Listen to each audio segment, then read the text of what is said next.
Well,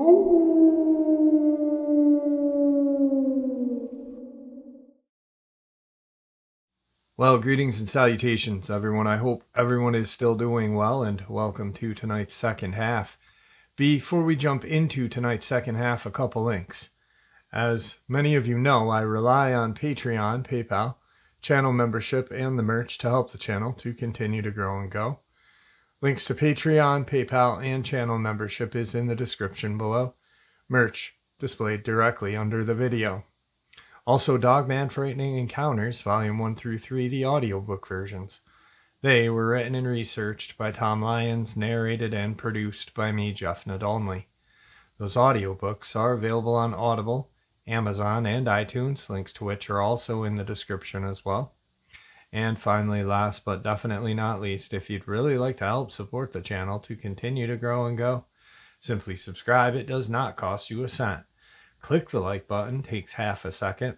If you don't want to miss out on any of the informative uploads that I put out daily, click that bell icon, and folks, please leave a comment. Why? Well, because all of these things really do help the channel to continue to grow and go. And yes, they definitely do matter. Now, everyone, I have taken far too much of your time. Let's jump in to tonight's second half, shall we? Good friend of mine and a good friend of the channel's, Brad, to share his Bigfoot encounters with us. Brad, how are you? Good. It's nice to be with you, Jeff. Want to say hello to your wonderful audience. Hello, everybody. This is something a little different. Yes, it is a little different, and I talked a little bit about it. I don't know all of the details. I know a little bit of the first story, but the second story, I pretty much said I don't want to know about it until you tell it in full on the channel. So I'm going to turn the mic over to you, and I guess we're going to start off with your first experience ever. Yeah, this takes place. First of all, I should say that you do know a little bit about the second encounter. I gave you some highlights, but I was a bit of a pussy when that happened. As you know, that was the only time you've ever heard me freak out, because the photos were taken off my phone, and I even took my phone to the Apple store, and they said, no, there's no photos on here, right? So I wigged out on that, and I gave you some highlights of the story, but I didn't really tell you what really happened. Right. That was in September of last year that happened. But I'm going to give you the first. I've had two Bigfoot encounters in my life. The first one happened this was in California, where I used to live. I had a guy that worked for me named Andrew, and he used to get on me all the time about wanting to go up to Mount Shasta to hike, because he knew I was a hiker. I've always been a hiker, and he had this trail up there that he liked to go. The problem was that it was about a 7-hour drive from where we lived in Southern California, because Shasta, for those of your audience who don't know, that's up in Northern California. So one day he came to me on a Friday and said, hey, I'm going to be going up to Shasta the following weekend. Would I like to come? And at first, as you and I talked about privately, I was a little apprehensive. We won't get into that on the show, because we have some listeners who might take offense to that. But I was a little apprehensive because let's just say I had never been alone with him before. Let's leave it at that. Right. And I was a little apprehensive. And the old camping joke. Anybody that's old enough will know what I'm talking about. The camping joke, right? Yep. So anyway, he says to me, like, hey, I know a really cool place up there. There's a trail up there that you can hike, and you can do the entire hike in maybe 3 or 4 hours. And I said, well, do we have to go all the way up to Shasta to do that? I mean, there's plenty of places around here if you want to hike. Actually, Southern California's got a lot of great places to hike, and the weather, of course, is perfect. And he's like, yeah, but there's no forest. He goes, this is like real true forest. And this is before, just for your audience's some of your audience will know me and my background, some won't, but I'm from Southern California, and there isn't forest there. There are some, when you go up into the mountains, Baldy and Big Bear, there's some, a small amount of forest, but generally speaking, there's not a lot of forest in Southern California. So he wanted to go where there was real forest. And I'm like, we got all these places we can go. And he's like, yeah, trust me, Brad. And he said that this is something different. So I thought about it. I went home, talked to my wife about it. And I was still married at the time. And she said, you don't really know that he'd been working for me for maybe 6 months. And there was rumors about this guy. And so I was a little apprehensive. If Jeff wants to elaborate on that at some point later, he can. But I was a little apprehensive. But, he assured me after I talked to my wife about it, she's like, well, if you want to go. And he had said what we would do is go up there and spend one night. We would drive up there, spend one night, then the following day go on the hike and then drive home. So, we'd only spend one night in a hotel. Right. We weren't even going to camp. This wasn't like that. I'm not much of a camper, as your audience will know by now. I'm not much of a camper or an outdoorsman, So I talked with my wife about it, and she said, well, she knew Andrew because he'd come by the house before when I paid him. And she said, whatever, if you want to do it. I was like, okay. I told her my apprehension, but she's like, oh, come on. So the following Monday, when I went back to work, he came in to pick up a check. He came into the office. He was a loan officer for me. And so I told him, hey, all right, man, when do you want to leave? When did you want to do this? And he's like, well, I was thinking we could take Friday off and then just be back Saturday night. And we'll spend, we'll leave Friday, get up there, and then get up early Saturday, do the hike, and then just drive back. And I said, okay, yeah, that sounds good. So a week goes on, and then Friday, it was Thursday, he comes by the house, and I say, hey, he was a gun guy too, but not like me, but he was definitely into guns. And I brought it up because I don't think he was planning on taking a gun. So I said, hey, I'm not, I hope you're okay with this, but I'm not going up there without a gun. I'm not going into the forest without a gun. And this is way before Dogman. This is circa 2006, 2007, in that neighborhood. I would have been late 30s at this point, maybe, late 30s. And he was a few years younger than me, so to give some perspective. And he says, what? Well, he goes, I don't care if you want to take a gun. I said, well, I would advise you to take one too. And the funny thing was, it turns out that the following morning when we left from my house, I had a holster that I had I was putting in my backpack when he walked in. And he goes, hey, is that a 629? He's talking about a Smith & Wesson, which is a 44 Magnum. I had a 5-inch. It's called the 629 Classic for the gun nuts out there. And he had the very same gun, which I thought was hilarious, right, at the time. He says, is that a classic? I said, yeah, it's a classic. And we go out to his car, and he shows me, hey, he even had a similar holster to mine, right? And I was like, all right, cool. But that was the only guns either one of us had. No other. This was before I started carrying with my concealed carry. I didn't have that. So this was strictly the only guns he and I had. But we both did have 44 Magnums, just so the audience understands. Because even back then, I knew I'd seen too many movies about things, and I wasn't going to go into the forest or even close to the forest unarmed. So the Friday morning, we get our stuff together and got a bag, and we put it in the car, and he's driving. We get up to, I think we left the house at about maybe 7:30 or 8, somewhere in that neighborhood. We got up there about 3:34, and we decided, because we weren't going to go on the hike until the next morning, so we ended up going to a bar. I don't even remember the name of the town, but it was a little town, and I think there was only one bar, maybe two bars in the whole town, but we ended up going to this bar, and I remember that there were peanuts on the floor. And we go in there, we have some drinks, and finally I just came out and asked him. I said, are you married? And he's like, no. And I said, oh, okay. You got a girlfriend, right? And he looks at me and he goes, yeah, I got a girlfriend. And I was like, okay. That's all I'll say about that. But anyway, that's kind of what I was worried about. So we have a couple of drinks. We go back. We ended up getting back to the hotel room probably fairly early, maybe 10 o'clock. And I made sure that we had 2 beds.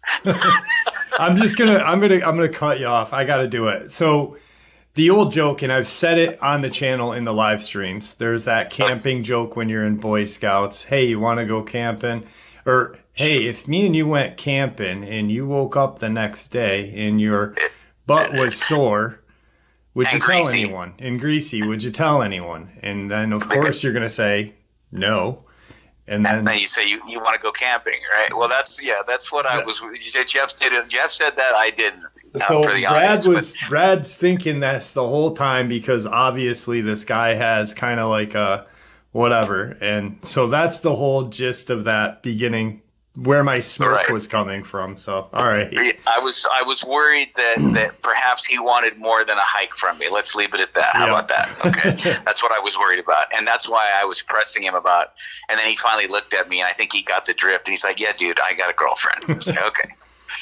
So now more to the story. So the following morning, we wake up, we leave the hotel. We pack. We knew we weren't going to be going back to the hotel. We were going to drive straight back from the hike because it's a 7-hour drive from where we lived. So we put everything into the trunk, and it was probably maybe from the hotel to where we were. It was I don't know, maybe 30-minute drive.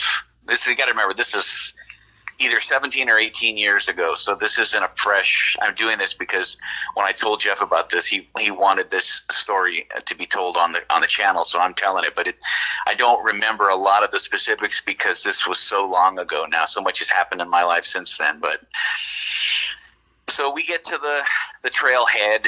It's like there was a bunch of cars parked there, and this is up at Mount Shasta, or I say Mount Shasta. This wasn't like on the actual mount where all that weird stuff goes on. Right. This was like a few miles from that.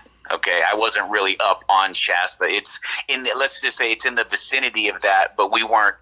We didn't see any aliens or spaceships going into I know there's been stories about all that kind of stuff on your show as well. Yeah. Or those people that live inside of it that are, deep underground military bases. Yeah. No, we weren't close enough for any of that. This was probably, if I had to guess, we were between 3 and 5 miles away from that, but it was forest. Okay. And there's a trail up there. I don't remember the name, but it's anybody who's familiar with Shasta will know what I'm talking about. You park your car there, you walk a little ways, and then you get to this area and there's a sign up and it's a trail, and you're actually walking in the forest. Right. It's a trail, but you're in the middle of a forest, right? It's a well-traveled trail.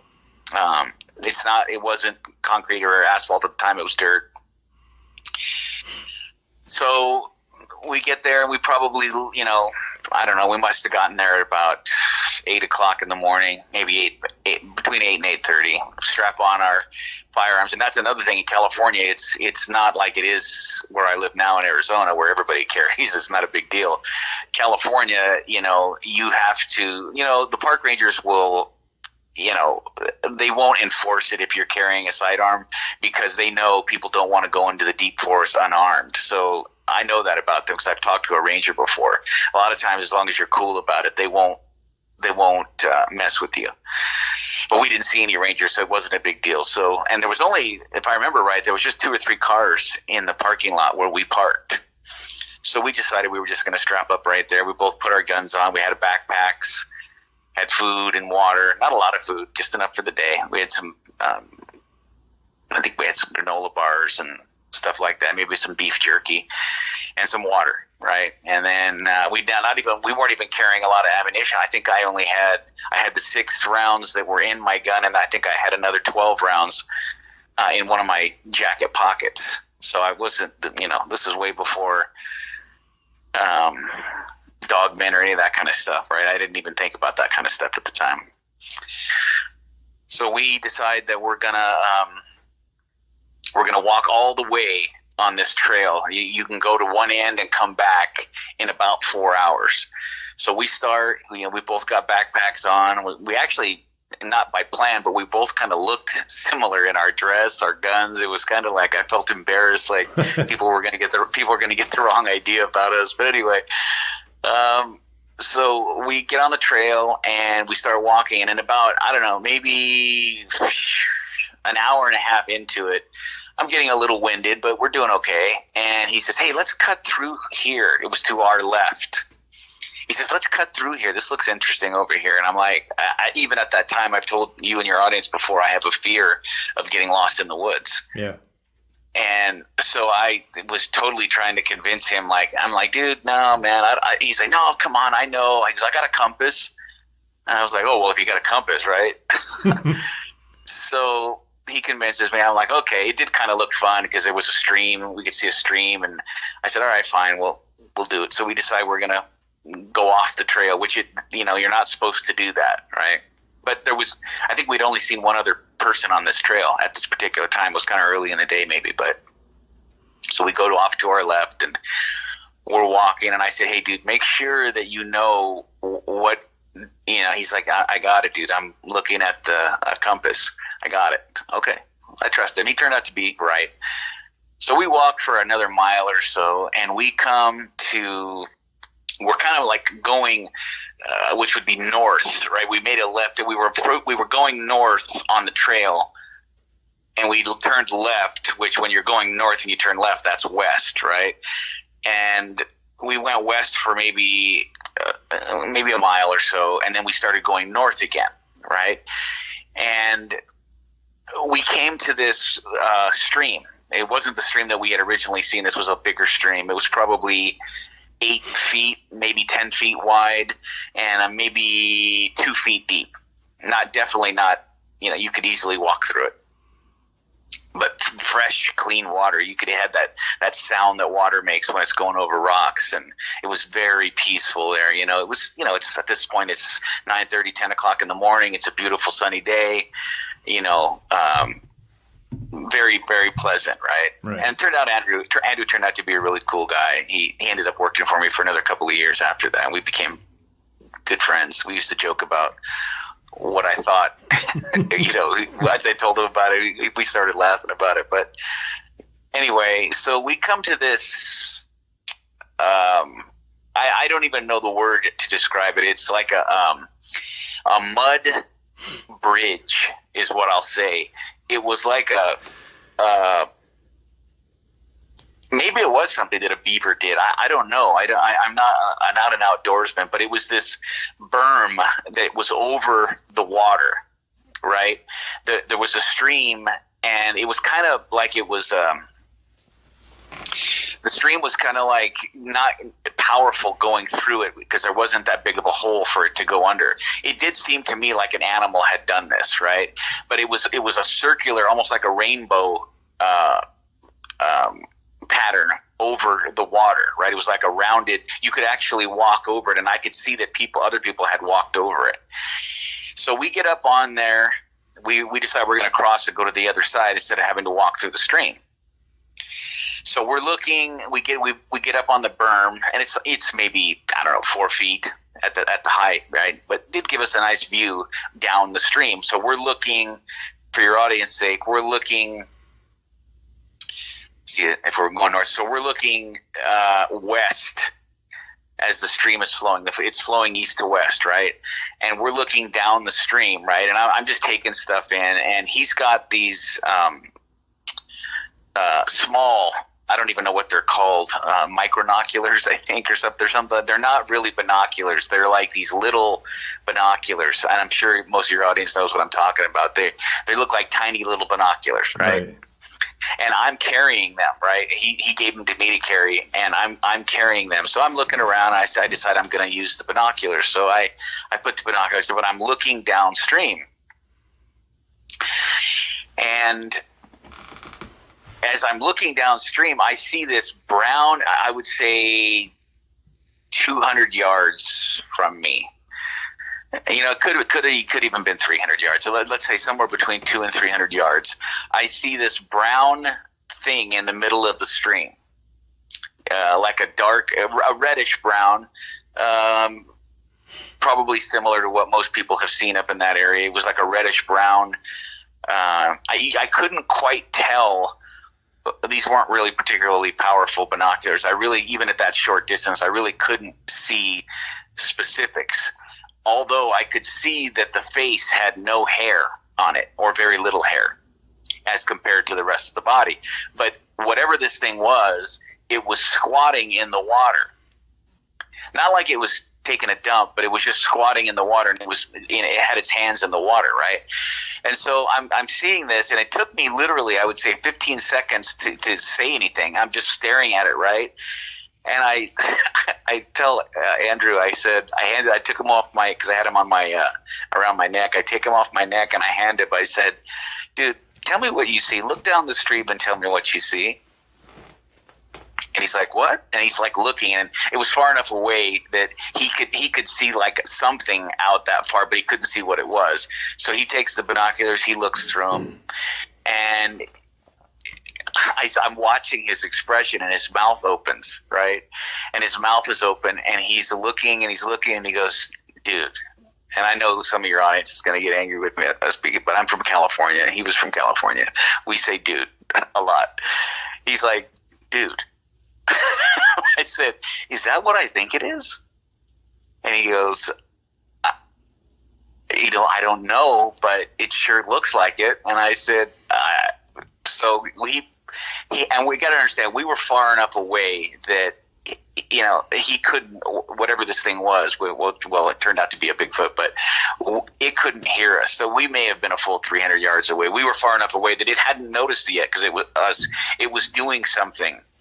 And there were trees that struck branches that were coming across the because there were trees on both sides of the stream, right? I know I'm not being as sharp as I normally am when I get my stories, but this is a long time ago and I'm trying to remember. But there were branches that were coming from both sides, so it wasn't like even if he looked, he might not have noticed us because of all the branches, right? If he really focused on it, he would have been able to see us, but he was busy doing whatever he was doing.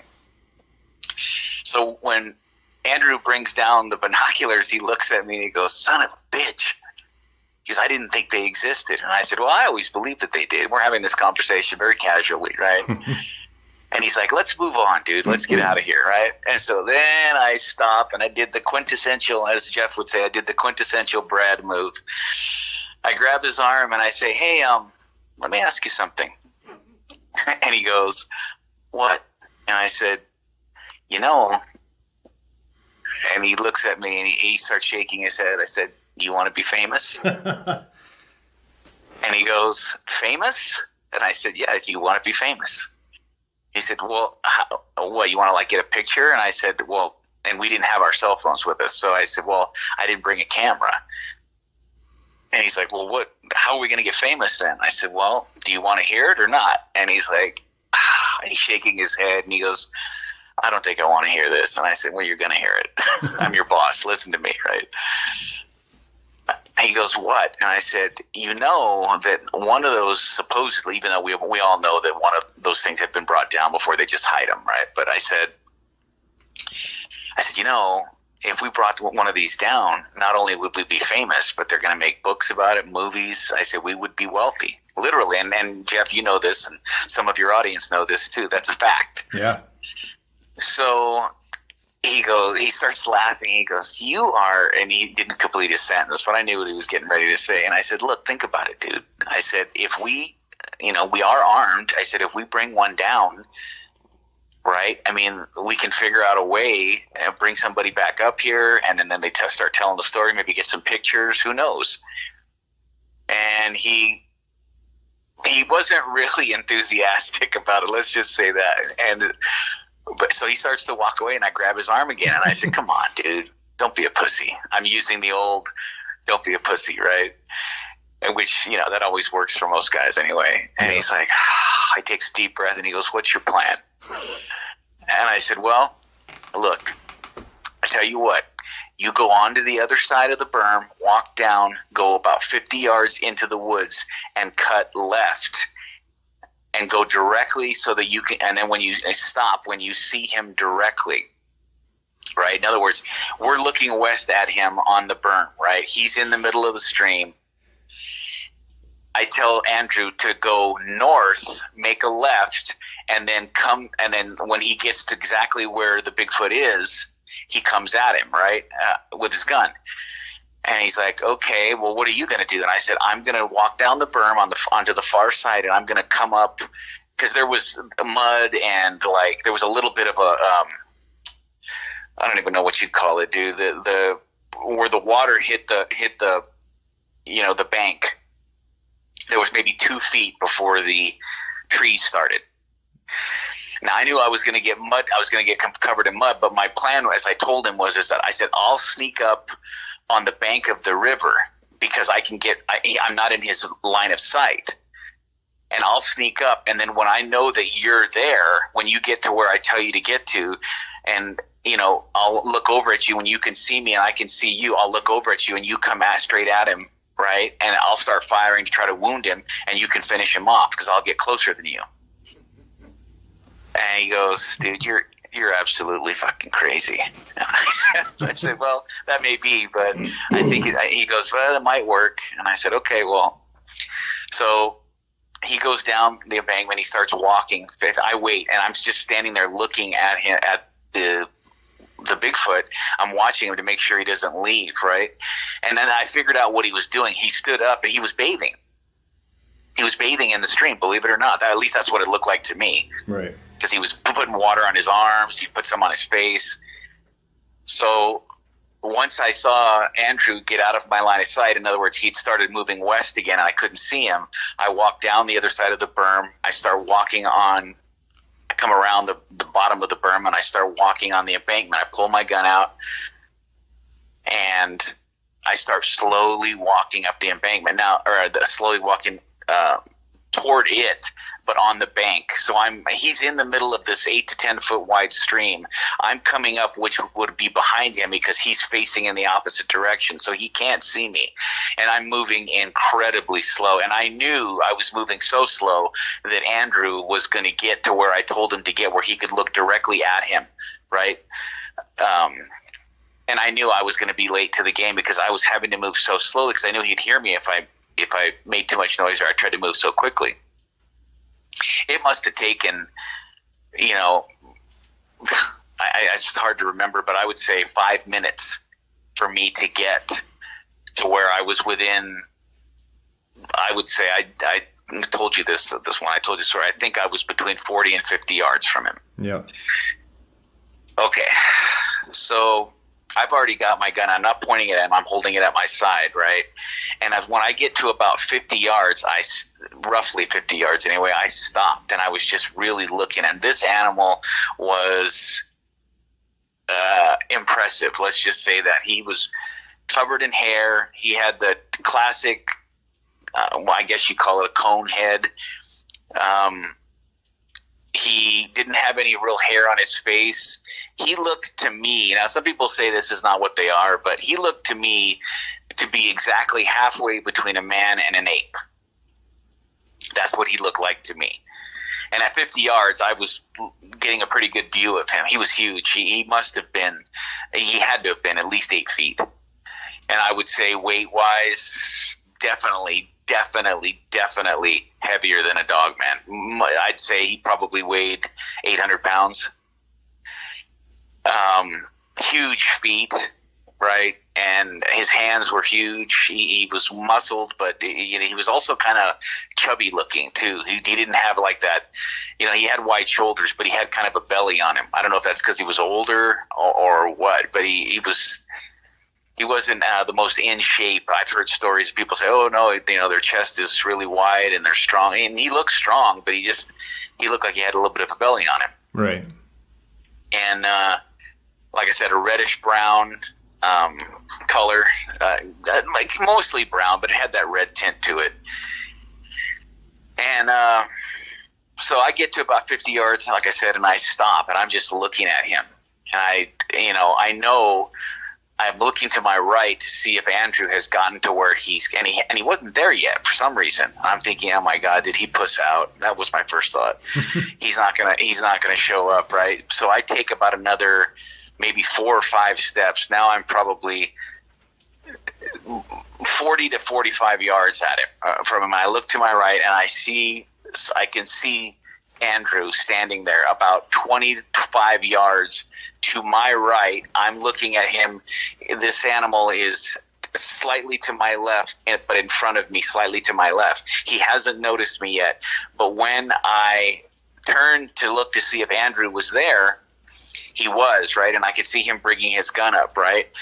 And when I saw that, I brought my gun up and I put it into single action. I clicked the hammer back. And when I clicked the hammer back, the Bigfoot's head spun and he looked right at me. And I could see that he was totally, like I said, halfway between a man and an ape. He had no hair on his face, but he had hair everywhere else covered in it. It was a shaggy, but he was wet too.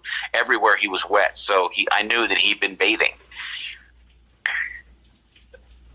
So I knew, this is how stupid I was at the time. So I lift up the gun and I took about another 2 steps. I honestly believe I was just about 40 yards for him when I opened up. So I just start walking into the stream, right, towards him, right? And I pulled back the first one and I aimed right at him at 40 yards and I missed. And when I fired, he jumped out of the water. And as soon as I fired, Andrew just started pulling the trigger. I don't even know if he was aiming. He was just walking towards him fast, pulling the trigger. And I started doing the same. I just started pulling the trigger. Bang, bang, bang, bang, bang. Well, I mean, that just shows you where my level of experience was at the time. Yeah. He jumps out of the water and in one jump, he jumped from the middle of the stream. He leaped and got to the bank on the far side. And then he immediately started going up this steep embankment. There were trees everywhere because it was forest. But he started going up this embankment, right? And I'm trying to – we both have already blew our loads, right? We've already fired 12 rounds. And Andrew runs up beside me, comes into the water, and we're both trying to reload because we can see him going up this hill, right? But by the time we both got reloaded and brought the guns back up to bear, he was too far gone. I think Andrew may have fired a couple of more times and it hit trees, but he was already there. He was well. I'd say he was probably 150 yards away. We weren't going to hit him with a handgun at 150 yards. So I look at Andrew and I say, "Did you hit him?" And he goes, "I don't think I hit him once." And I said, "I don't think I hit him once either." So we fired 12 rounds of .44 Magnum at him from maybe 40 to 50 yards away. Maybe even a little less than that for the last couple of rounds, and we did not hit him one time. At least he didn't act, and he would have reacted if a .44 mag would have hit him anywhere, like his back, his butt, his leg. Yeah, he would have reacted, and he didn't. He just jumped out of the water and made it up to. And he kept. One thing I remember was as he was going up the steep forest, right? It was like a hilled embankment, right? He was grabbing the trees to pull himself up the hill at a faster pace, right? And these trees were bending because they weren't like thick, 200-year-old oaks. These were maybe 2 foot around trees or a foot around trees. And as he was grabbing, he was bending them because of his weight, right? And he was pulling himself up quicker. He moved with incredible speed. He's not quite as fast as the Dogman, but he's a lot heavier. Right. Yeah. But he got out, and so. And so Andrew and I are standing in the middle of the stream, right? And so we walk over to see where he'd been standing, right? And we walked over and we saw this it was like, how when somebody's got a lot of oil on them, you can see the sheen on the water? Yeah. And even though the water, it had a slight current to it, there was an area where you could see the sheen on the water. Well, yeah, because he was filthy. He was disgusting. He really was. It was an odor. It wasn't that bad because we didn't get that close to him, but I could smell this really musty. It wasn't like a wet dog smell, obviously, but it was just this musty I'm not going to use the term for your females that are listening, but there was a musty kind of odor, let's just say. And when we walked up and started looking directly down at where he'd been bathing, there was this sheen. And even though the stream itself was moving slightly, we could still see the sheen and where he had, and it was kind of darker. The water was kind of darker where he had been bathing. And Andrew says to me, he says, well, do you want to chase him? And I looked at him, I said, nah, don't be stupid, dude. We're not going up into his, area where he knows, and, not only that, but we've already expended a lot of ammunition. I'm not going to go up there looking. We had our chance. We blew it. So he's like, well, what do you want to do? And I said, well, let's just go back. So we ended up, he breaks out his compass and we make it back to the trail. And I remember when we got back to the car, it was probably, by the time we got back to the car, it was already maybe 2 p.m, somewhere in there. Because we ended up meandering around a little bit. We actually met some females that were hiking. They were on the trail, but we ended up hanging out with them, talking for a while until we got back to the car. So we get into the car, and this is a funny part of the story. When we're driving home, he looks over at me and he says, so that happened, right? And I said, I believe it did. And he goes, are we going to tell anybody about this? And I said, I'm not going to tell anybody about this. If you want to tell anybody, don't bring my name into it. Because I owned a company at the time. I had the city that I lived in, I was a member of the Chamber of Commerce, and I didn't need this story getting out and ruining my business, right? Right. So I said, don't bring my name. If you want to tell the story, go for it. I got no problem with you telling the story. Just don't act like you were with somebody else or by yourself. And he goes, no, I'm embarrassed, dude. And I said, embarrassed? And he's like, yeah, I'm not going to tell anybody. I said, you going to tell your girlfriend? And he goes, well, are you going to tell your wife? And I said, well, yeah, I'm going to tell my wife, but nobody else.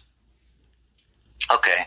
So he says it will. So to end the story on that one, the following Monday, actually, I think it was a Tuesday, he comes in and he's sitting in front of me. I had a big oak desk, right? And he's sitting on the other side of it, and I had the door closed to my office. And he says, dude, I was just thinking about it over the weekend. That didn't really happen, did it? I said, you must really be like, what did I call it, PTSD? I said, you got some PTSD, dude, if you're really in that much of denial. I looked at him, I said, it happened, Andrew. It happened. We saw it. He just kind of shook his head. He's like, damn, that's something I'm going to remember for the rest of my life. And I said, well, yeah, no shit. I'll remember it too. Yeah. And that was the story. He ended up working for me for another couple of years. And then he I forgot what ended up happening to him, but I know he came into my office one time and he quit.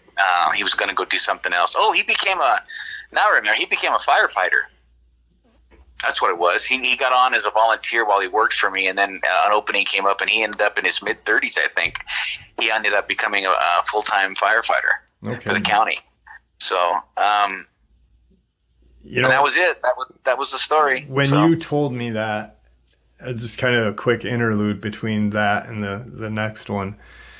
When you first told me that, you said, I had a Bigfoot encounter before the one that happened in September.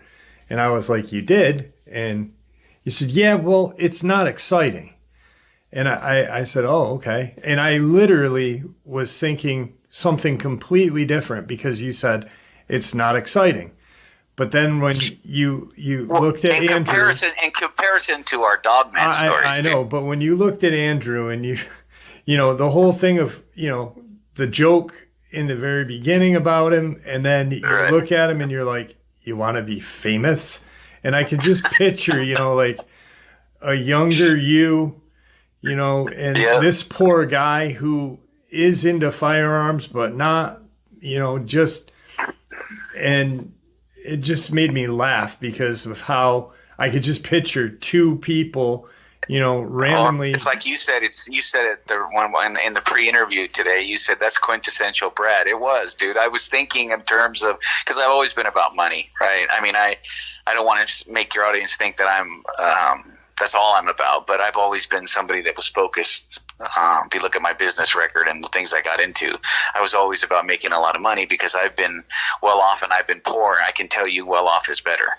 So I've always been about money. And my thought when I saw this, I'm being honest right now. It wasn't like, oh, how unique Bigfoot. This wasn't who I was at that time, right? Yeah. My first thought was, well, shit, dude.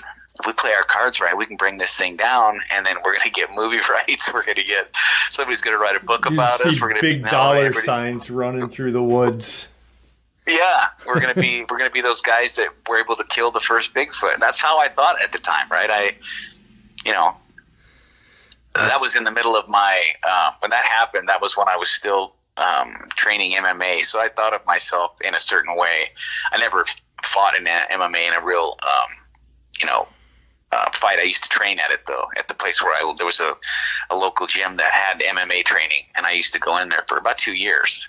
And I was just done with it at the time, or maybe I might have been still doing it at the time, but I considered myself, which was not true, but I considered myself a badass at the time. And so, I'm thinking if we can play this right. And you know what?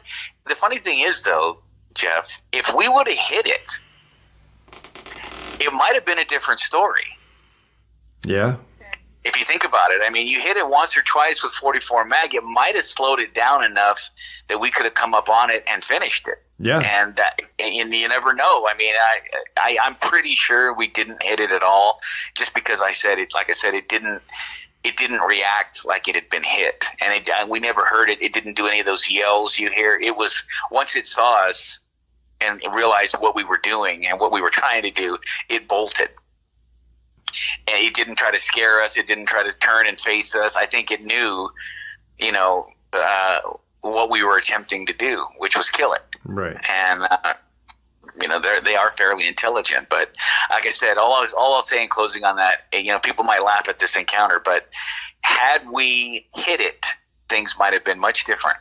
Yeah. Yeah. Actually, in a couple different ways too. Like you said, you might have taken it down and walked up and finished it off. Or, something could have went bad, actually, who knows?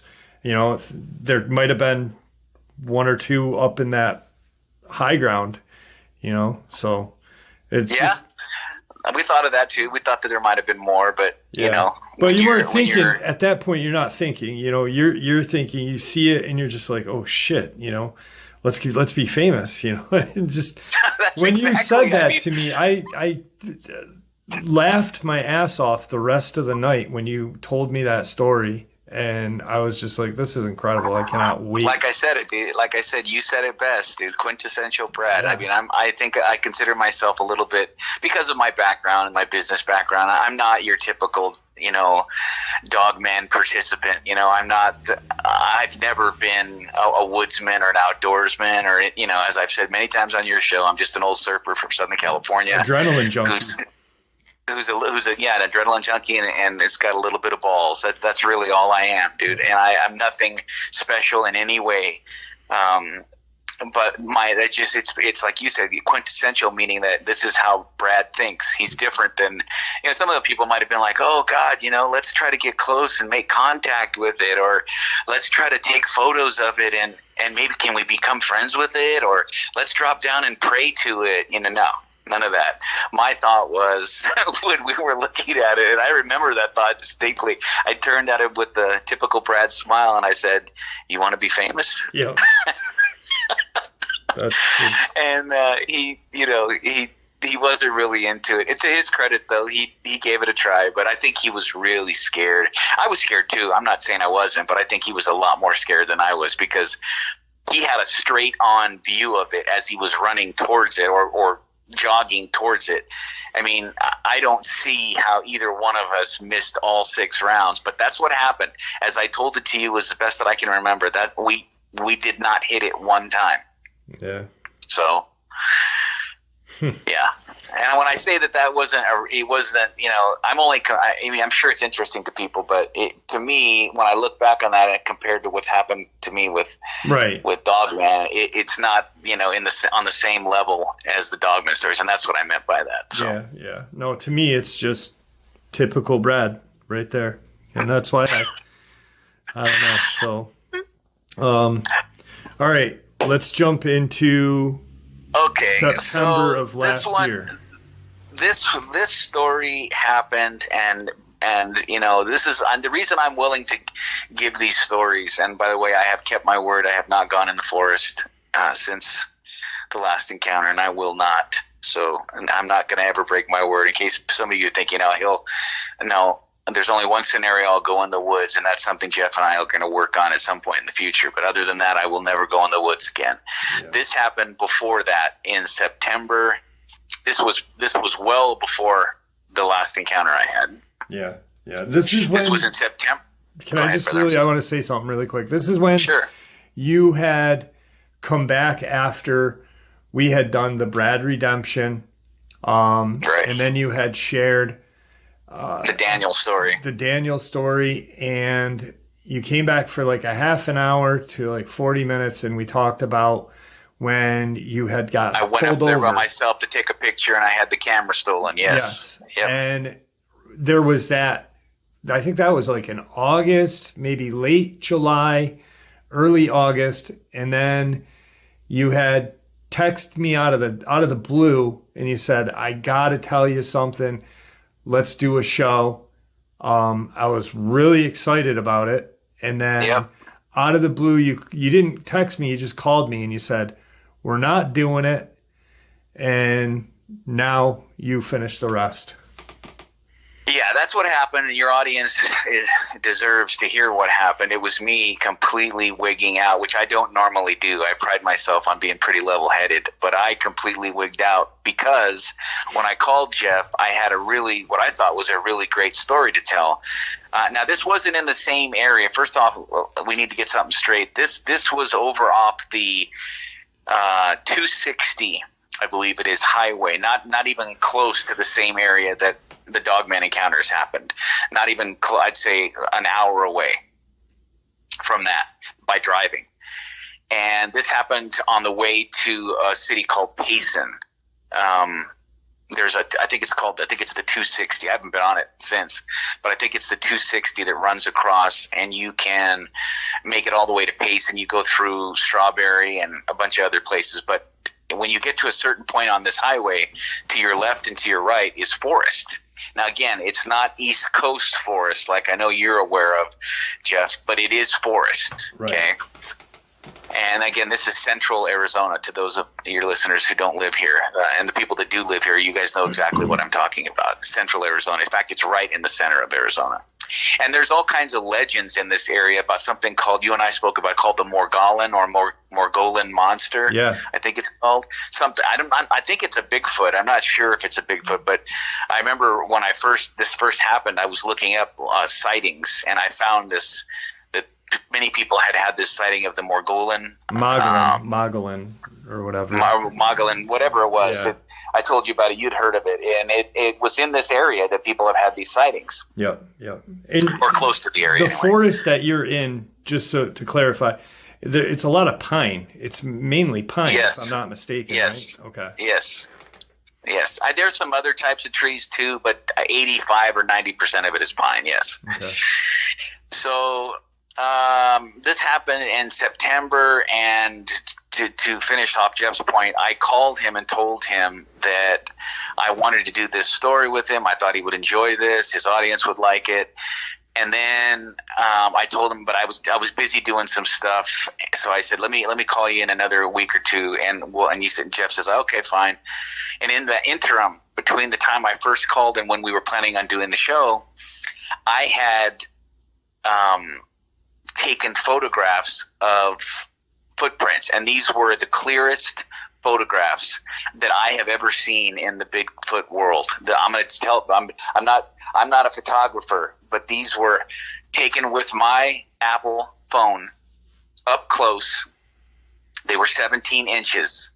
from heel to toe, which puts the animal at, my Bigfoot research, that puts him at close to 8 feet.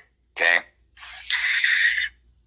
I had those pictures on my phone, and the reason I backed out of doing the original interview with Jeff, what had nothing to do with Jeff, it was me. I panicked because right before I called Jeff, like, okay, I'm gonna call him, we're gonna do the interview, I was gonna bring bring the pictures up to text to Jeff so that he had them, so he could put them up on his how he puts up evidence whenever he gets pictures.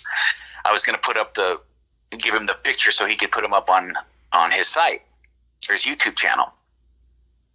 So I started looking through my phone, and I'm like, okay, well, they were right here. You know how you're in your phone, it's in the front pictures, right? Yep. So I'm scrolling backwards, and I'm like, okay, well, I'm like, well, I must have, because you can misplace pictures. I've learned that, right? I still don't know how to use all the applications of my phone yet, but I've learned that you can misplace pictures, and they can show up farther back on your time frame, right, than what you think. So I'm scrolling through, and I'm like, well, shit, I must have put them all the way back, right? So I end up going through, I have about, I would say 3,000 pictures on my phone. And I'm not even a person, I know there's people who've got way more than that, but I'm going through pictures of my daughters. I'm going through pictures of my ex-wife. I mean, I'm like, okay, I'm going to some of the pictures I have of guns. I'm getting through all these, and I could tell that I'm getting back way in time. And I get all the way back to the first picture from like when I first had my first iPhone, which was, I think I had my first iPhone in 2013. So I'm looking at pictures that are 10 years old or 9 years old, right? And I'm like, okay, well, it's not here. So I thought, well, that's odd, because they should be at least in the last 5 or 6 pictures that I've taken with my phone. Right. So I decided, well, I must have missed it. So I sit down again. This is all as I'm getting ready to text this to Jeff for your audience clarification here. I want to text Jeff these pictures before we did the interview so he could put them up on his YouTube site. So I decided I'm going to go back through the pictures again. So I go back all the way through. It took me literally probably 45 minutes to get through all the pictures again, and they're not there. So now I'm thinking, okay, did I erase them? So I said, okay, well, as I told Jeff, I said, I know you can go, and if you take your phone to the Apple store, if you've deleted pictures, they can still retrieve them. So I thought, okay, well, I must have deleted them, right? There's no other explanation for it, right? It didn't even occur to me yet what I ended up thinking ended up happening, right? So I take them down to the Apple store. I said, hey, I need you guys to – at first it was a young girl, and she's like, well, I don't understand what you want me to do. There's no fun. I said, I need you to see if the pictures that and I knew the date that it was – I think it was on the 17th of September. I said, I took pictures of some footprints. I didn't tell her what they were. I just said some footprints, and I know they were on my phone because I saw them not too long ago. But now they're gone. And she goes, well, did you delete them? And I said, well, I don't think I did, but I need you to retrieve them. So she's like, okay, well, that's beyond what I can do. So this geek-looking guy comes out, and he's like, what do you need? So I told him what I need. So he's like, okay. He's got my phone for about 20 minutes. And he's like, well, what are you looking for?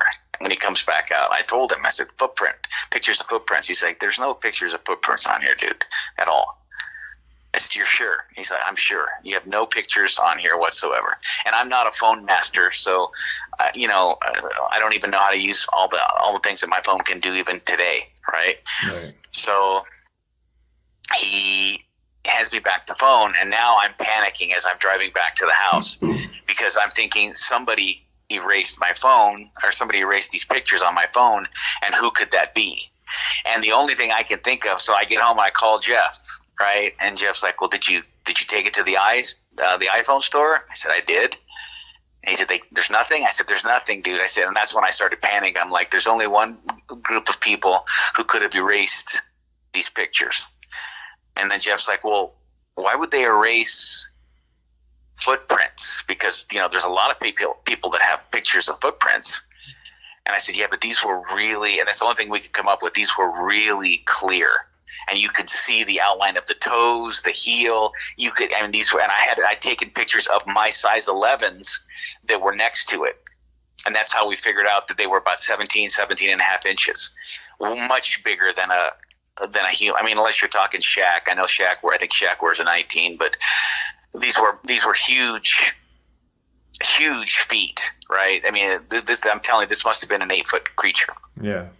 So I decided that I said, Jeff, I've been warned, and this is before I had gone out and been told by that guy that nobody believes you. And in other words, the pressure was off of me. You can talk to who you want. I still was under the assumption that I had been warned twice, because if you go back and listen to our shows that Jeff and I did, I had been told that I'd been warned twice and that I wasn't going to be warned a third time. Yep. So, and Jeff knows what I'm talking about. So I decided at that point, Jeff's like, no, let's do the show. And I'm like, dude, I just can't, dude, because if I'm right and they are the ones who erased these photos, now I realize now looking back on it that we probably could have done the show and nothing would have happened, but that was my mindset. Okay. So that tells you what happened with Jeff and I, and that's when I think he advertised that he was going to do this show, and then I kind of felt bad because I backed out, but I pussied out. It was all on me. It had nothing to do with Jeff. Well, I can understand it because you had the same thing happen in Oklahoma, right? Absolutely. So, absolutely. I mean, 2 times in a row, not in a row, but the same thing to happen 2 times, different periods of time in your life, but similar. Why wouldn't you freak out, And I didn't blame you at the time. I was a little confused. I was like, well, this is weird. And, because I'm used to Brad being Brad. And that's what made it so strange, because it really freaked you out bad. It did. I panicked a little bit, and I thought, you know what? They're sending me a message. That's what I thought. And I don't have to tell your audience who I thought it was. You guys all know who Jeff and I both think it was, because who else would have the ability to do that? Yeah. And so I panicked and I backed out. And then and Jeff was always on me to, hey, one of these days we'll do the show. And then the last time I told the story about the guys that, again, had nothing to do with me, but the guys that went up there and massacred. I call it I've been trying to get people to catch on to it at the Highway 89 massacre. That happened, and Jeff's like, hey, let's do the Bigfoot stories. I was like, all right, well, you really want to hear them? Okay, so this is getting into the story now. So in September of last year, it is right when I started doing what I told you guys I had been doing, where I would put weight on my shoulders. I'd pack out everything on all my equipment. This was right when I started that, okay? And then I switched up because of the incident I'm about to tell you. I went back to where I had the incidents with the, again, call it whatever you want, the angel or the really good-looking tall guy, right? One of the two, whatever you want to say. So I had, after that, I had decided I was going to, it's a little closer too. It's not quite as far away. So I thought I would do my training in this particular area off the 260 on the way to Payson, because I had noticed, I've been to Payson a few times. I really like Payson. And I noticed when I was driving towards Payson, there was this huge forest on the left and on the right. And I thought that'd be a cool place to just, head out, because you can go straight out into the forest. Excuse me, and you can come right back, and that's important to me. As your audience knows, I have a phobia about getting lost in the forest. So I thought, okay, this would be a great place to just park and then use my compass and walk straight out, and then come straight back. And this is where I first started doing that. So in September of last year, so what are we talking? 11 months ago now. Yeah. Not quite 11 months, but I decided that I was gonna. I took my Mauser with me, which is for those of you who don't know, it's a bolt-action rifle the Germans used in World War II, and it shoots an 8mm, which is basically the same. For the gun nuts, it's a little tiny bit less powerful than a 30-06, but still but it is more powerful than the 308. And you can carry 5 in the magazine and 1 in the chamber. So you can have 6. So I was going to carry that. I put on my tactical vest. I had a backpack on. I wasn't carrying that much weight. I think I maybe had 40 pounds on me because I was just starting. I think I originally started at 40 pounds. And I had been going to this place for maybe 6 weeks. I had been trying to make it out there every 2 weeks. I would go out, and I was still not doing very far. I was going like 3 miles out, 3 miles back, just enough to start to get my body used to carrying a lot of heavy weight. So on this particular day, I believe it was a Friday, I parked my car right on the side of the road. You don't even have to go anywhere. You can just park it right on the side of the highway and then walk across into this forest.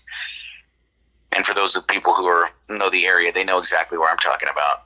And so I park. I get to the foresty part, and I pull over to the right. I cross the street. There was nobody around. This was probably in the time of day, I'd say 9 o'clock, because it took me about an hour and a half to get to this place from where I live. So I pull up, I put all my stuff on, check my backpack, make sure I got my water. You never want to go in the forest and not have water. So I got water. I figure, okay, I got my pedometer on. I'm going to do 3 miles out, 3 miles back. So I'd started originally with 5 miles, and I had just increased to 6. I'm carrying, and this was one of the first times that I decided to carry a rifle. Well, before that, I had just been carrying handguns, but I wanted to really start getting, because our Mauser is about 8 pounds. So I wanted to get used to carrying a rifle. And I didn't actually even bring any extra ammunition. I only had the 6. I had a handgun on me. Actually, I had 2 handguns on me, but I only had the 6 rounds that were in the Mauser. I didn't have any extra Mauser ammunition because I'd been here before, and nothing had happened. I hadn't even really seen any animals other than some coyotes. So I park my car, I walk across the street, I get all geared up, and I start walking. I go maybe, I would say maybe 2 miles I got, approximately. And I decide that I'm going to stop. So I take my backpack off, and I'm going to lean up against a tree, right? I'm totally alone. There's nobody out there. It was beautiful, nice sunny day. And as I sit down, I hear like this. I'm sitting down on a tree, but there's an opening in the trees, and again, this isn't deep, heavy forest. This is what I would use the term light forest, right? There's trees everywhere, but they're not on top of each other, right? So there's big gaps in between these trees, and you can see, right? And there was this opening, I would say about 150 yards, 160 yards from me. I'm sitting down facing east. So to my left would be north of my position. And I'm sitting there and I'm drinking some water, and I notice to my left, which would be north, about 150 yards, I start hearing this. It's like a banging noise, right? Like a thwack, thwack, thwack. And I can't really see what's making the noise. So I take a swig of my water, put my water away, I get up, and I've got some regular size binoculars. I pull them out. I start looking around, and I noticed from where I'm sitting, I stood up, and now I'm facing north, but northeast of my position, about 150, 160 yards away. I look, and I hear this noise coming from, and it sounds like somebody's hitting a tree.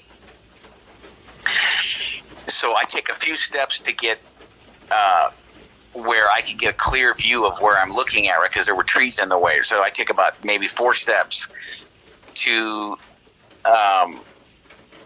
clear so I could see what it was I was looking at. And sure enough, when I get about 4 steps, I pass a tree, and I look a little bit to my right, and just directly ahead of me, but maybe 15 degrees to my right. Okay. I see this large, much darker hair than the story that I told you earlier. Much darker. It was still brown, but it was a deep, dark brown, almost like a chocolate colored brown. And I see, and I knew immediately what it was, because I could see, I'm looking at it through binoculars at only 150 yards. I could see it clearly. and it's bent down at the bottom of a tree, like it's either digging at the tree or looking for something. I don't know why it was hitting the tree. I don't know what it was looking for. I'd always said I was going to go over there and look. Before any of what I'm about to tell you happened, I made a mental note that I was going to go over there and see if I could see what it was digging for, because that's what it looked like it was doing to me. Like it was either trying to find food or maybe it was burying something. I don't know, but it was at the bottom of the tree. It was on its knees and it was looking down at the tree. And it had a piece of wood in its hand, in its right hand. So I'm thinking to myself, my God, right? Is that the Morgulon or Magellan or whatever? What the hell Jeff said? Is that the same monster? It didn't look like the stories I heard of it. To me, it looked like a Bigfoot.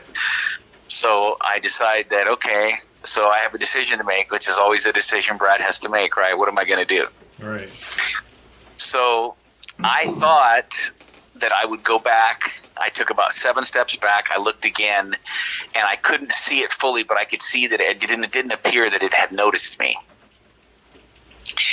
So I'm standing there, and I think to my hands start shaking, and I'm like, because you have a real big decision to make. What are you going to do, right? Now, it's like the last time I had an encounter, I could have probably just backed away at that point and turned and started walking away, and it would have never known I was there, or not cared that I was there, one of the two.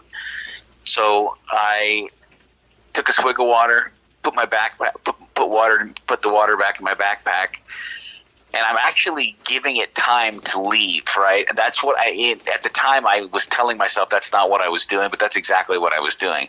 I was wasting time hoping that I would come look again and it would be gone, right? But after I got my backpack on, I brought my rifle down, and I go over. Now I've got my rifle in my hand, and I held it in my left hand, and I look again. I walk up to the clearing, and I look again, and it's still there doing whatever it was doing, right? So I say, okay, well, what are we going to do here? So my plan was like, okay, I'm going to approach. I'm going to sneak up as best I can and get maybe within 100 yards, because Mausers are notorious for their accuracy. And I'm not a rifle guy, as your audience knows, but I'm thinking, I've got an 8mm Mauser. I might be able to take this thing down. So I make the decision. I look around, make sure I'm up by myself. I don't see any others. I say, well, if I can sneak up on it and get close enough, I might be able to hit it. And then if I can hit it once, maybe I can stun it enough and then I can hit it again. But what I realized was that I didn't have one in the chamber. I thought I had 5+1 in, so I realized I needed to work the bolt action to get around. So in other words, I only had 5 rounds total. I thought I had 6, but I didn't. I only had 5 rounds. So I needed to work the bolt to get a bullet. For your non-gun people, I had to work the bolt to get the bullet in the chamber. Yep. Well, they're pretty loud. Yeah, being an older gun, that's a loud. So when I did that, when I did it, I didn't think he could hear it from where I was from him. But when I worked the bolt, I brought the gun up, and I could see that he had not only gotten up on it, he was now standing up. He was looking directly at me. One of those fearful moments, right? Yeah. And we're about at this point we're about 140 yards apart. I can clearly see what he is. 140 yards is not that far. I can clearly see what he is, and based on how tall he was to the looking at the tree, I think he was probably 8 foot, maybe 8'2", 8'3", somewhere in that neighborhood. Now, so I think, well, okay, what am I going to do, right? And it's one of those moments where you're like, what, are you going to do it or not? Because if you don't take a shot, he's going to move. So I bring up the rifle to fire, right? And he takes about 5 or 6 quick steps forward and lets out this. I've never heard anything like this, Dogman or anything related. I have never heard. I guess you'd call it a roar, right? he yelled or roared so loud that I fumbled the Mauser that was in my hand. I mean, he shook my organs. That's how, I know people have said that before, but this really did happen. He was so loud with his roar, he made me fumble the rifle. And I could have shot myself in the head. The way that the rifle kind of came out of my hands, and I had to catch it before it hit the ground. Wow. And so I finally get the rifle, and I look up, and he's approaching, right? He's moving quickly towards me, right? So I take about 4 steps back, and I lean up to my left. On my left, I lean up against the tree because I know if he's going to come at me, I need to make this shot count, and I'm not particularly good with the rifle. Right. So he's running directly towards me. I want your audience to understand that he's running directly towards me. And he's got like this, his hands are back behind him. He's running, how do I explain this? He's running like bent at the torso with his face out in front and his hands behind him. Like a tank coming at you. Yeah, almost. Well, I don't know what you'd say, but it wasn't like he was running like we run with our arms swinging. He had put his arms behind him, and he was approaching me bent over with his face, like he was so angry. That's the way I took it was that he was so angry. Yeah. So I leaned up against the tree, right? I brought the gun up, and when he got to about maybe, let's say between 35 and 40 yards, he stopped. And I had a feeling, because basically of just what had happened, that he was going to roar again. I realized he was trying to scare me at this point. And when he stopped, he let out this roar. Now, I was more prepared for it this time, and I didn't drop the gun, right? But it was so loud, I remember I had to close my eyes because it was so loud. And he was like, I could see the anger in his face, like I'm coming in on his territory type thing, right? And but when he stopped yelling, I opened my eyes, and he was still standing there. His chest was heaving, right? And you're taught when you hit one of these animals. I've done research on the Bigfoot. You're supposed to look for the dust cloud because they're always so filthy and dirty. Yeah. So I brought up the Mauser, and I aimed, and I fired, and I hit him. And I hit him in what I think was I was aiming for his heart, but I think I hit a little high, and I saw the dust cloud, and I saw his left shoulder move backwards. And he lets out another scream, right? This was a pain scream.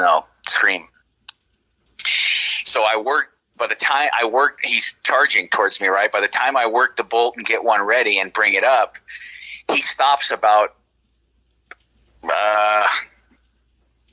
let's say 20 to 25 yards. He might have been a little further away.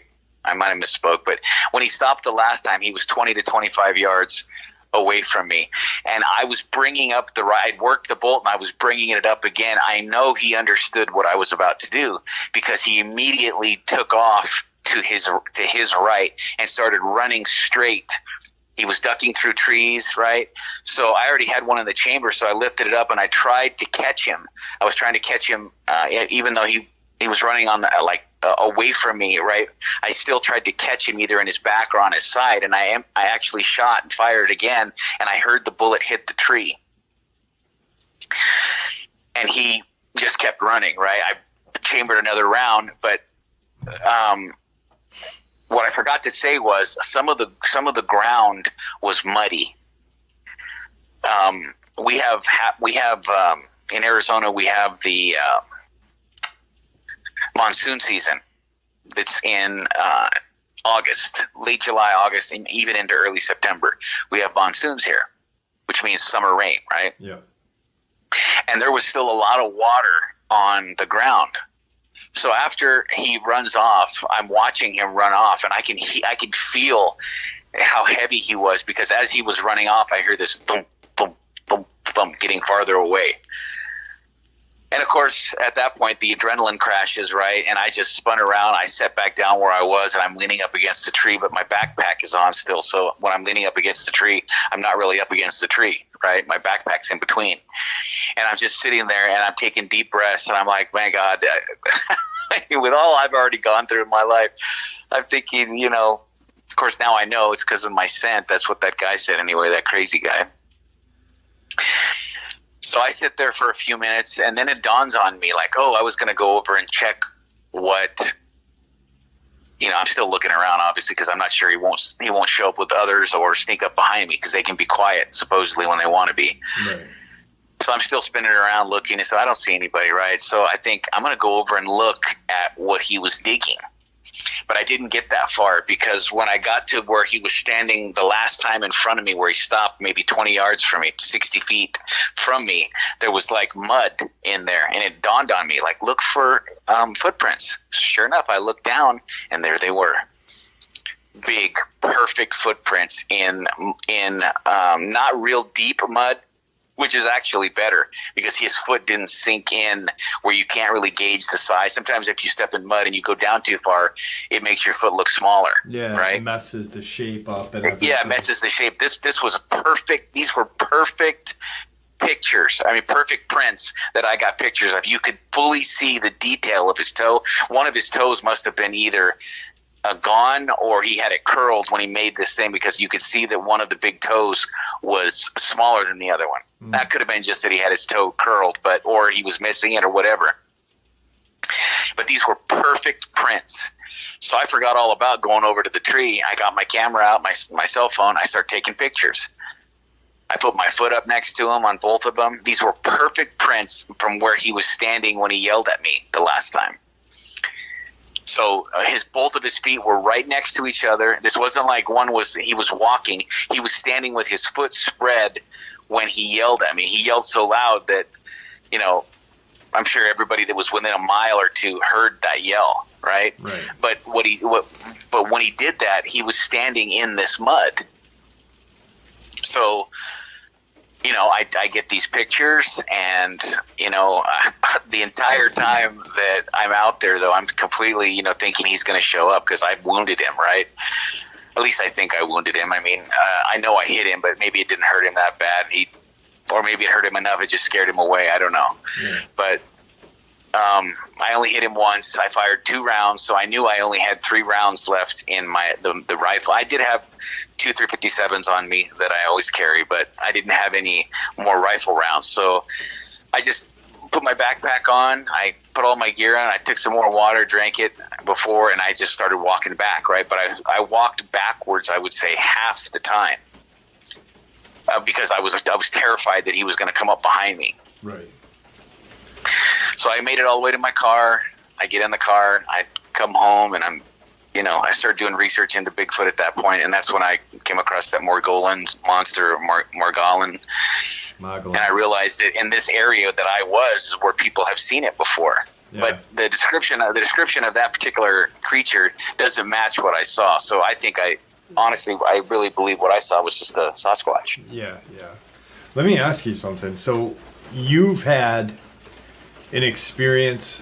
You've had your head-ons with Dogman, and this is the first time that I've heard this experience in its entirety. Yeah. When you saw this thing stand up and it, trucking at you, was it a different kind of fear than the Dogman? Yes, it was, because I'll tell you, that's a good question, Jeff. The reason it's a different fear is because, and I've heard people say this before, like if you've got 2 or 3 Dogmen, then yes, they could bring a Bigfoot down. But if you're talking one-on-one, this thing will tear a Dogman a new asshole, dude. I mean, right. The power that these things have. I mean, yes, the Dogman is bloodthirsty and it's a horrific animal, but a Bigfoot, dude, these things are massive. They weigh more and they're way stronger. And when they run, dude, and they're so heavy, you can feel the ground shake especially when they're running fast. I could feel the shaking of the ground as he's approaching me. Mm-hmm. I mean, so yes, the fear. I knew if he got a hold of me, it would be quicker, even than with a Dogman, because he would have just broke my back. Yeah. Just like that, he would have broke my back. That's what I was thinking too. It would be over so quick. So I've heard stories of several dogmen being able to defeat a Bigfoot. That's probably true. But one-on-one, I know there's some people say, oh, no, I don't believe, first of all, for your audience, I don't believe in the 15-foot dogman. Some people come on here and say, I don't believe 15-foot. I don't believe in 15-foot Bigfoot. I think Bigfoot's probably tops out at about 10 feet, and dogman probably tops out at about 9 feet. Yeah, that's my opinion. I've heard like 8.5 for dogman on my channel. Bigfoot, I've read different things, like older stories from like loggers out in Washington, like in the 1800s or whatever, like 12 feet. But I mean, that's back then. Gauging of height stuff is different. Well, 10 feet, when you're looking from a distance, 10 foot does look like 12 foot, right? Absolutely. And another thing, the people that come on this show sometimes, and I'm not bagging on them, but I'm a realist, right? My experiences are real, and I the spiritual stuff and all that stuff. You've heard me say before. I don't discount it. Show. Go different show, not my. Yeah, I don't discount all those things, but I've never experienced that. Right. And this is what I know, that I encountered a 9 foot. We thought with the one in Oklahoma, we believed this alpha male was a 9 foot dog man, right? It was bigger than all the other ones, and all the other ones were 7.5 foot. Go back and listen. It's the Oklahoma story, the first encounter when I took the team out to try to bring one down. We encountered what we thought was a 9 foot alpha male, and that's the biggest one that, of course, I've ever encountered. Yeah. What your audience has to understand, these people that come on and say, oh, no, there was a 20 foot, there was one guy that came on, and I know you were like, come on, dude. There was one guy that came on and was like, it's 20 foot dog man. Dude, look, first of all, when you have an animal that's 20 feet, it can't hide from helicopters. Yeah. So they would be spotted. A 10 foot, yeah, you could still hide under a tree. You can still, make it through the brush and stuff and not be seen from miles away. But when you start talking 18, 20 feet. 20 feet's a pitch of a house at the peak of a house and some houses. For exactly. That's exactly right. You can't hide anymore. Yeah. And I'm not saying that people that tell these stories are lying. What I'm saying is they're just misjudging the size. That's what I'm saying. Out of fear or whatever. And yeah. Yeah. I don't believe, I honestly believe that Sasquatch tops out at about 10 and Dogman tops out at about 9. From my experience and what I've read, and there's a lot of people who would agree with me on that. Let's say that. I agree with you. That Dogman that you saw, the alpha in Oklahoma, compared to this Bigfoot that you saw, would be a little taller. He was a little. The Dogman would have been a little taller. If I had to guess, just based on when he stood up looking at the tree that he was next, I would say he was slightly over 8 feet. And the 17 to 17 and a half inch footprints, according to the research I went online and looked, that puts him at right around 8 feet. Yeah, 8.5. But the mass would be so much more bigger than that dog. Dude, he weighed honestly, he weighed probably 300 pounds more than the dogman. The 9 foot dogman that I saw, we thought he weighed about 600 pounds, and he was massive. He was built. He was. You could tell he was the leader of the pack. There was no question about it. Okay. He had that Belgian Malinois. The ones I came across in Oklahoma, they all look like Belgian Malinois, except with larger teeth and bigger snouts. But this this Bigfoot he wasn't one of the small ones, but he wasn't probably, I'm sure there's people have seen the 9 and the 10 footers. He wasn't that big, right. But I guarantee you that he was at least 800 pounds. When you're talking about an animal that's 8 feet and 800 pounds, I mean, that could destroy a grizzly. Oh yeah. Yeah, absolutely. When it stood there and looked at you, because I don't get a lot of Bigfoot encounters, you know what I mean? Like in that, so I'm going to ask a couple questions. So it's roaring at you.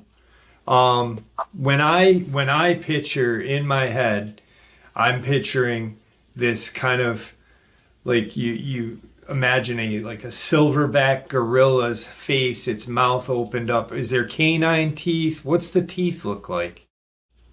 Okay, so when this Bigfoot is standing there after its initial charge and it's at its second stop, or its first stop, I guess it would be, and it roars at you.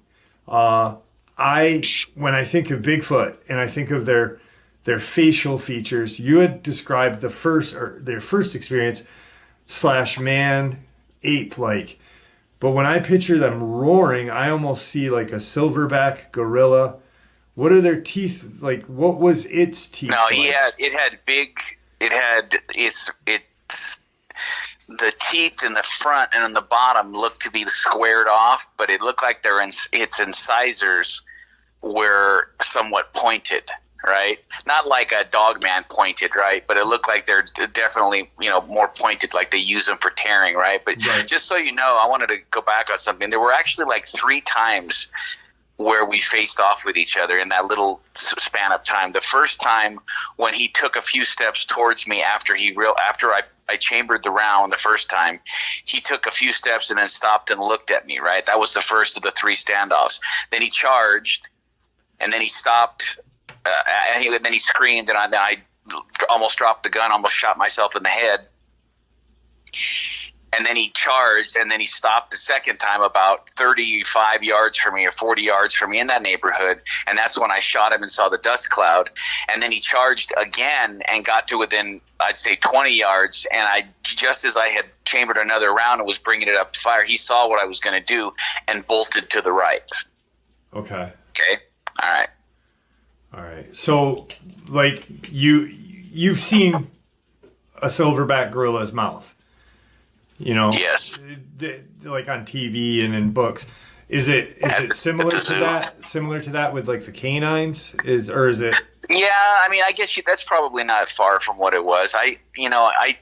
Or more human-like with bigger incisors. Yeah, it was like it looked basically the teeth just looked like big human teeth, except for those incisors. The ones that you would use to like bite into something, right. like. There are certain people, you've seen people that have the pointy ones that kind of look vampire-ish. Yeah. It was just that, but like a little bigger and a lot bigger and a little bit more pointy. But it wasn't like they were dogman fangs or anything, right? Okay. But it looked like if it bit into you because of the power, it could tear you apart. Yeah. The big thing, the difference between these 2 animals, and these are the only 2 animals I've seen, right? I know there's reptilians and what's that other one you always talk about? The crawlers and these other animals. I've never seen any of those. But between these 2 animals, the faster animal, without question, is the dogman or the werewolf, whatever, based on what Victor says. I get confused on that sometimes, but. Right. The dogman is much faster. Well, maybe not even much faster. It's faster, but power-wise, dude, it's not even a comparison. If a large male Bigfoot were to fight with a large male dogman, a dogman might do some damage as it's getting, as it's coming in towards it. But as soon as that Bigfoot gets a hold of him, he's gonna he has the power to snap him. Yeah. It's over, dude. It's there's no people say, well, which would win? Well, if you're talking about a one-on-one, the Bigfoot's going to win 99 out of 100 times. Yeah. Like the old. They're Kong, just a stronger animal, dude. Yeah. Like the old Kong black and white when it grabbed a hold of that T-Rex and just with its mouth. Yeah. These animals are powerful, dude, and they're heavier. They're much heavier. I mean, just the fact of landing, a Bigfoot landing on a dogman or a human or anything else with the weight that it has, it would crush it. Mm-hmm.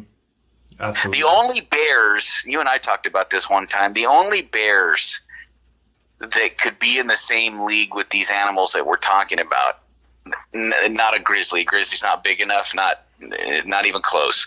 The only bears that these animals might be afraid of would be the Kodiaks. Yeah. Because you're talking, some of these animals get up to 1,600 pounds, and when they stand up, there have been Kodiaks that have been 9 foot tall. I mean, these are massive animals with huge claws. They might be able to hold their own against either one of these animals. Yeah.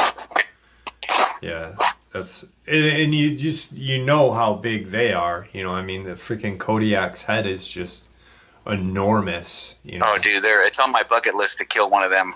I don't know if I'm ever going to get to it, but it's on my. I want to be able to say I killed a Kodiak. It's on my bucket list, and I'm not a hunter. Again, I don't go hunting or anything, but just the thrill of going up to Alaska. Has there been a hunter that did it with a 357 yet?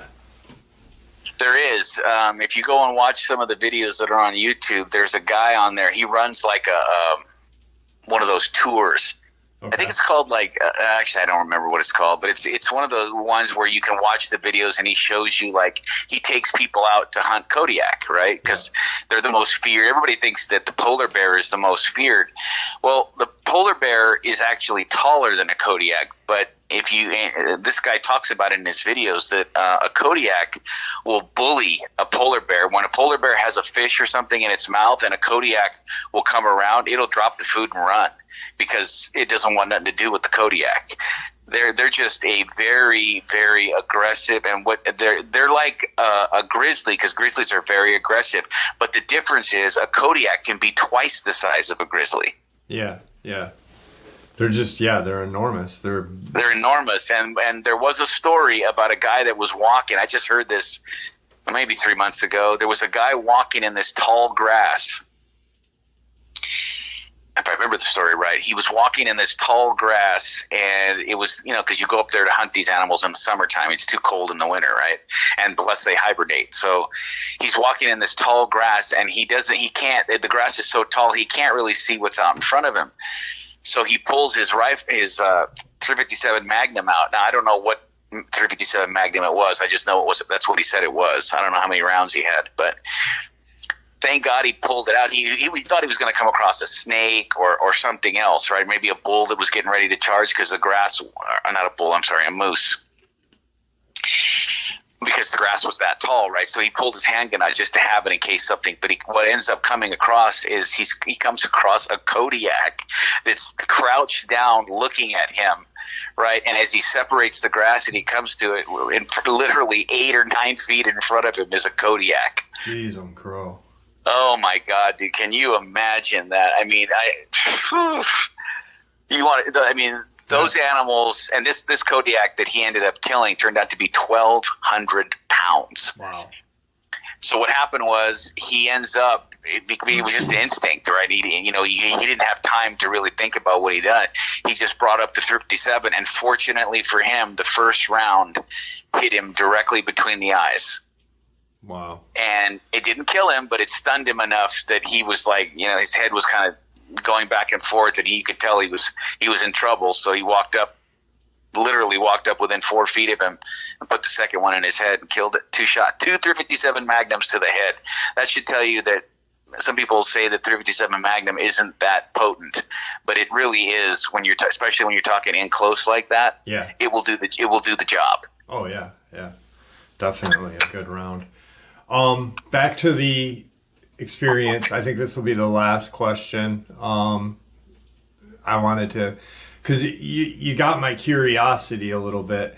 Now, when it was doing whatever it was doing and you thought maybe it's digging, maybe it's doing something, I know you and I had talked about, there's a video on YouTube, a kid had caught it, not a kid, about a 20-year-old kid, had caught what looked like a Bigfoot kind of peeling bark off a tree. And it's probably one of the best, clearest videos out there. For some reason, a lot of people don't talk about it. Was he eating the bark? It looked like he was kind of eating it or whatever. I know I talked to you about it a while ago. I think it was like when we first met. It looked almost like he was like peeling the bark off. Some people said it was looking for termites or whatever, but I don't foresee that. I don't know what it was doing, but it was standing by this tree, and it looked like it was just peeling the bark off this tree. This thing really, I don't think it was doing that, because it appeared to me, and again, I never went and looked at what it was doing, but when I first saw it, it looked to me like it was digging in the ground by the tree. Okay. Huh. Now, I don't know why it was doing the tree knock. I'm assuming that's what it was doing. I never actually saw it do the tree knock. I just heard it. I didn't see, maybe there's some other explanation as to what created the sound that caught my attention. But it sounded to me like what I hear people talk about, a tree knock. That's what it sounded like. But there were no other Bigfoot. I didn't see any other. Right. So I'm not sure why he was doing that, unless it had something to do with what he was working on or what his hands were doing in the ground. I don't know if he was hiding something, burying it for later, or maybe he found something he was going to eat. I don't know. Yeah, that's interesting. Yeah, it's just like you never got a chance to go back, but it's interesting. It kind of piqued my curiosity. So, just I keep envisioning you in that thing just coming up at you, running with its head full charged, arms back, and just the amount of fear, that you must have just. I tell you, there was. Well, no, the most fear I ever felt in all of my experiences, which I'm not having anymore, because I've been so blessed and fortunate to still be here, but. I think out of all, it's funny that you bring that up, because I was thinking about that not too long ago, like which time and which was I the most scared. And I would say the two times the first time for sure was when I was in that little valley on my last experience I had, or encounter I had, when I realized that I was alone in woods with 3 animals and all I had was a bolt action rifle. Yeah. That moment, I felt myself wanting to start to cry.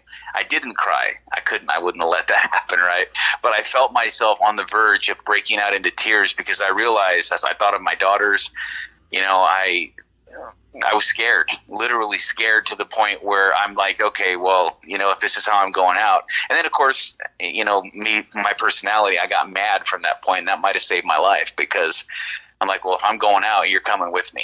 Right. That's when you started to think and kind of plan a plan of action. That was, on how to get that was there. Probably the most scared. The second time I was most scared, I think, was the moment after I killed, what turned out to be the second one, because we killed one apparently in that first encounter with me and the 2 guys that were with me, but we didn't know we killed one at that time. But that was probably the first time we killed. And the second time, when I killed one on my own with the 40 cal.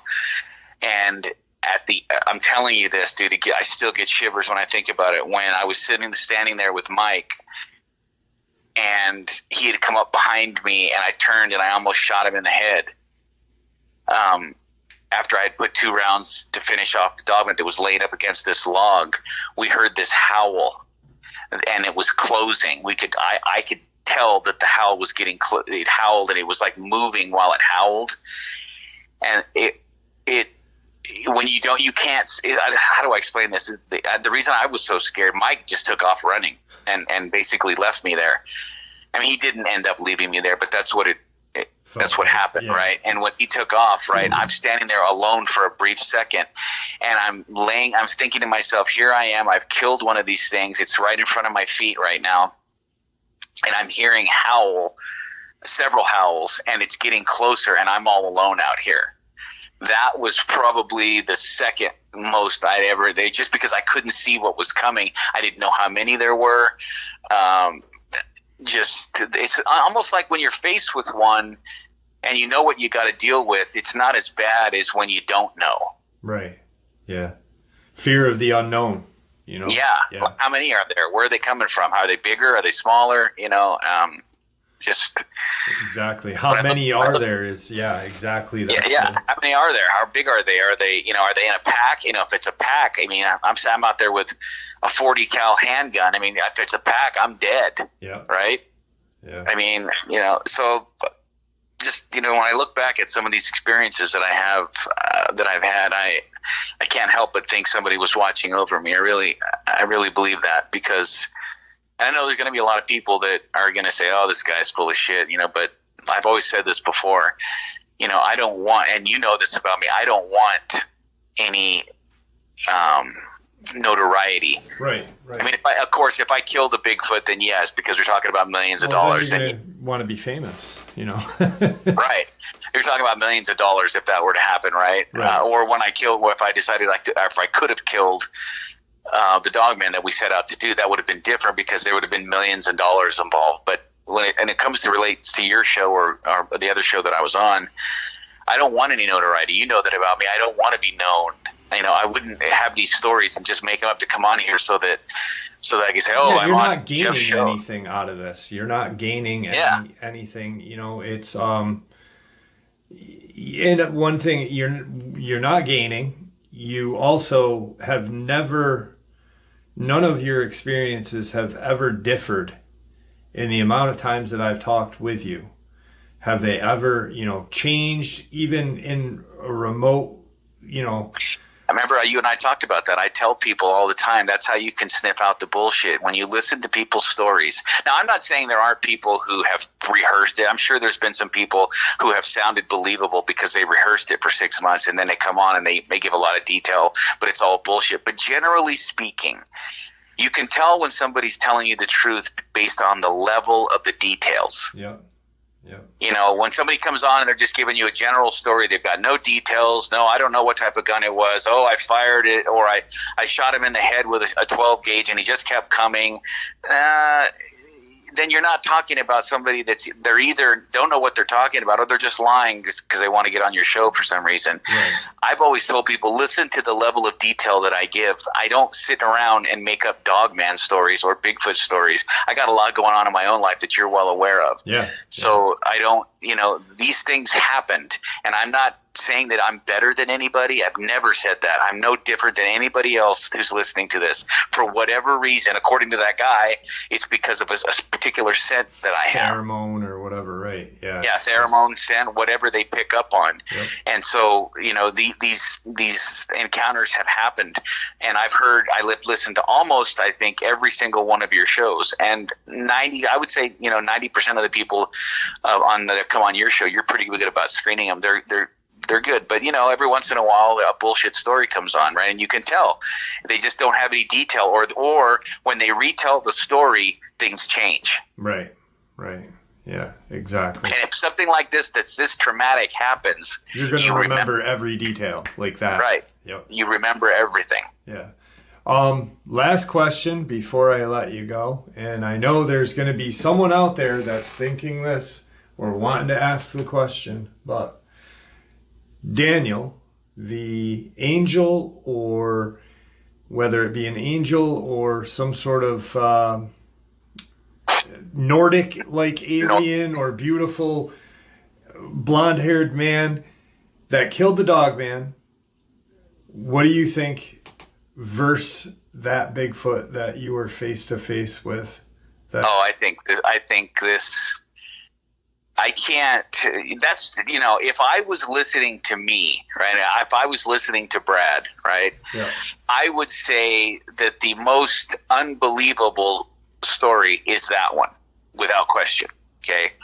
Somebody once said in one of your comments, it was like a Game of Thrones, maybe not Game of Thrones. They said something like, it sounded like it was from some TV show, which I don't know what the show was because I don't watch TV, but it was some show they were relating the story to, right? The Witcher or something. Was that it? Witcher? Or I don't know.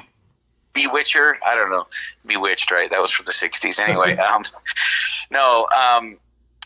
I think this particular guy could kill a Bigfoot, kill a Dogman, could kill 30 armed men. I mean, this guy, there was a fluidity to his movement and he showed absolutely, positively no fear of this other animal. None. Right. Zero. In fact, he carried himself like he had done it many, many times before. Yeah. And I don't, I tell you when we're talking personally that because of my belief system, I do believe that it was an angel. I mean, but the Nordics, as you know, we don't have to get into that, but my opinion is the Nordics are angels. So, and you know what I'm talking about. Yeah. I really believe that it was, if you're going to hold my feet to the fire, I believe it was an angel. Is it possible I'm completely stoned and it wasn't? It was just some dude out in the forest. Yes, I've admitted that. It's definitely possible. But how many guys do you come across that are 6'8" with a broadsword? Well, it wasn't. I wouldn't call it that, but yeah, I mean, it was a sword. How many guys that are carrying a sword, right, in the forest that are 6'8", 275 pounds, with perfect blonde Dolph Lundgren from Rocky hair, right, with no blemishes on their face, wearing these like kung fu type shoes with these wrappings around their legs? I mean, that's an angel to me. That's an angel. I picture like an archangel, you know, the protector of humanity and God's weapon of choice would be an archangel. You know, if I drew up an angel. Now, some people in your comments have said, "Oh, well, everybody, you know, all the different races." People say, "Well, angels are what you think they are. They show up." I don't believe that. I think angels are all one particular thing, but that's my opinion. But when I draw up in my own mind what an angel should look like, it's him. Right. I mean, he was. I think he could destroy any creature of the four: Bigfoot, walker, or a crawler, reptilian, whatever. This individual, there was a feeling of absolute command of not only the dogman but the environment around him. He's the most impressive person, if you want to call him a person, I have ever been around. Right. And he had a sense of humor on top of that. Yeah. Which the coolest part about him, which, you know, I believe that day that dogman came out to kill me, and he was sent. This is my opinion, right? And if people want to say, "Oh, you're full of shit," okay, you're entitled to that. You know, opinions are like assholes and armpits. Everybody has them, and they all stink, right? But if you're gonna put my feet to the fire, I believe that dogman was out there to kill me and my buddy, probably, and he showed up to intervene. Yeah, that's what I believe. That's what I mean. Just going from the experience, hearing it and hearing you say it and narrating it, that's how I view it. He never said he was an angel. He never, you know, he did say that one time when I said, "What are you?" I think I said something like that along those lines. He said, "I think you know." Yeah. And I took that to mean like, okay. You know, another thing he said that I told you that stuck out to me, we talked about this numerous times, but he said, "You guys call them dogmen." Right, humans. Right? Yeah. Yeah, he said, "You guys," he said, "I think you guys call him dogmen." And I said, "Oh, well, what do you guys call him?" And I said that like with an attitude, right? And he goes, "Well, we call them hellhounds, amongst other things." Right. Yeah. So. Absolutely. Well, I knew someone was going to ask, and I just figured I'd ask it. You know, it's probably going to go through someone's head. But I really want to thank you a lot for coming back and sharing your Bigfoot experience. Just for the audience members who are getting sick of me, I was telling Jeff this when we were doing the pre-interview. I've got no more stories. There's no other stories. Jeff wanted these ones. This was Jeff's idea. I didn't volunteer this. Jeff wanted these stories, and I was glad to do it because Jeff's a good friend of mine. But he wanted these stories, and I understand why he wanted them. They're funny and good stories, but I don't have any other encounters. There's nothing else. 2 years from now, Brad saw a reptilian. No, not going to happen because I'm not going in the forest anymore. So everything that's ever happened to me, your audience now knows. There's nothing left in the closet. All right, brother. Well, I appreciate you coming back on. Thank you for sharing the first Bigfoot experience with us, as well as the second. But, when you told me that one, I was like, people have got to hear this one out of your mouth. I know it had been shared somewhere else, and it was narrated, but I was like, they've got to hear it out of Brad's mouth, because just the way you want to be famous, when you told me that, I laughed because I was like, wow, that's typical fashion right there. So Yeah, that's quintessential Brad. I know. I agree, brother. And I want to say, before you let me go, I want to say thanks to your audience for listening and coming to listen. And I appreciate everybody's comments. Most of the comments, not all, but most of the comments have always been good to me. And your audience and your subscribers have always treated me well. So I may come back on the show if Jeff and I ever do what we want to do, or if he wants to do a greatest hits one time or something, I may come on for that. But as far as any new encounters, it's not going to happen. I don't have anything left in the closet, as I said, and I'm not going out to experience anymore. So absolutely. I can tell you, you guys have heard my last experience as far as I'm concerned. All right. Well, it was great having you back. Thank you again, and stay safe. Thanks again. I appreciate it, Jeff. Have a good night. You too. Bye-bye. Well, there you have it, folks. Tonight's second half. I do hope you all enjoyed it as much as I enjoyed sharing it with you. I'd like to thank you all for supporting the channel. After all, it is your support that keeps the channel growing and going, and honestly what gives us all a place and a chance to share our experiences and theories judgment-free, just simply treated with the respect we all deserve. Everyone, please stay safe, happy, healthy, and ever vigilant, keeping an eye on our children, pets, family, and friends. These creatures are real. They are out there and dangerous. Share this information with those you love and care about, and it may just help save their lives someday. Until next time, never stop asking questions, never stop searching for the truth, and God bless.